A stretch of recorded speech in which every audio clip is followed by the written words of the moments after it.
warahmatullahi wabarakatuh.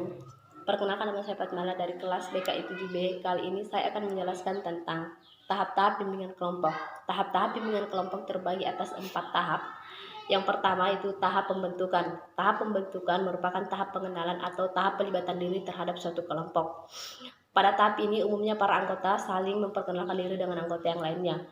Kemudian saling mengungkapkan tujuan yang ingin dicapai baik sebagian atau seluruh anggota. Dalam tahap ini konselor juga menjelaskan tentang pengertian bimbingan kelompok itu seperti apa, juga menerapkan beberapa aturan utama, kemudian juga menjelaskan beberapa asas, salah satu diantaranya adalah asas kerahasiaan. Kemudian tahap yang kedua, kita beralih tahap yang kedua yaitu tahap peralihan. Tahap peralihan atau tahap yang kedua merupakan tahap penjembatanan antara tahap pertama dan tahap ketiga. Tahap kedua atau tahap peralihan ini ada beberapa hal yang perlu diperhatikan. Salah satu antaranya adalah menjelaskan kegiatan yang akan dilaksanakan dan akan dicapai. Kemudian yang kedua menawarkan dan menyampaikan kepada anggota kelompok apakah anggota kelompok siap untuk melaksanakan bimbingan kelompok atau tidak. Kemudian yang ketiga membahas suasana yang terjadi, dan yang keempat meningkatkan kemampuan keikutsertaan anggota. Dan dalam tahap kedua ini konselor juga harus memperhatikan, seorang pemimpin harus bisa memperhatikan beberapa tahap. Salah satu diantaranya adalah menerima suasana dengan cara sabar atau terbuka.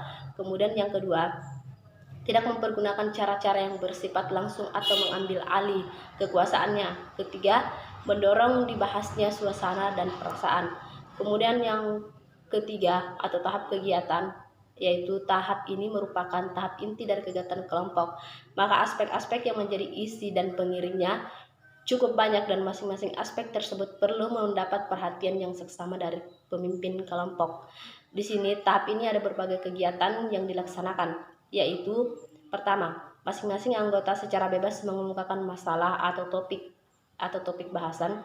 Kemudian yang kedua, tetapkan masalah topik atau apa yang akan ditetapkan terlebih dahulu. Kemudian yang ketiga, anggota membahas masing-masing topik secara mendalam.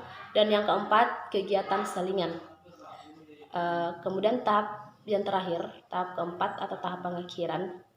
Pada tahap ini pengakhiran bimbingan dan kelompok, pokok perhatian utama atas perhatian pada beberapa kali atau harus bertemu. Dari sini ada beberapa hal yang harus dilakukan pada tahap ini. Yang pertama, pemimpin kelompok mengemukakan bahwa kegiatan kelompok sudah berakhir. Kemudian yang kedua, pemimpin anggota kelompok mengemukakan kesan, pesan, dan hasil-hasil kegiatan. Yang ketiga, membahas kegiatan lanjutan, dan yang keempat, mengemukakan pesan dan harapan. Setelah kegiatan ini memasuki tahap pengakhiran, kegiatan kelompok yang dikembangkan dipusatkan pada pembahasan dan penjelajahan tentang apakah para anggota kelompok yang mampu menerapkan hal-hal yang mereka buat dalam suasana kelompok pada kehidupan nyata dalam kehidupan sehari-hari. Demikianlah tahap-tahap bimbingan kelompok yang saya sampaikan. Saya akhiri dengan ucapan billahi taufiq wal hidayah. Assalamualaikum warahmatullahi wabarakatuh.